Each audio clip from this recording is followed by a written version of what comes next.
Abbiamo circa una sessantina di alberghi aperti in questo momento. Io penso che raggiungano dei tassi di occupazione di quasi tutto esaurito, cosa che sembra molto strana in questo periodo. Alberghi pieni a Jesolo nel mese di dicembre fino a qualche tempo fa sarebbe sembrato impossibile. Sulla costa una volta al massimo si parlava e si mirava al cosiddetto allungamento della stagione estiva.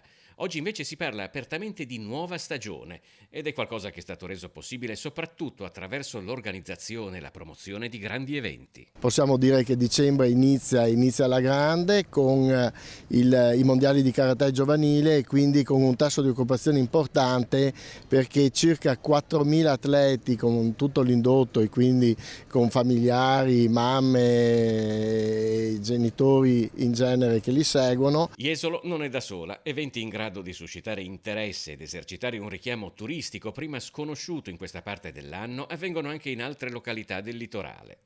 Un'operazione nella quale, secondo Contarini, occorre fare squadra anche con gli enti pubblici. Si accresce quello che è l'appeal di Jesolo, che sappiamo già essere forte, ma che necessita di continuare ad essere forte e a crescere. Abbiamo visto che con l'apertura dei servizi sanitari sulla spiaggia viene gradita in maniera maggiore la passeggiata sulla spiaggia, e questo ci dimostra che sono proprio i servizi a fare grande la località stessa.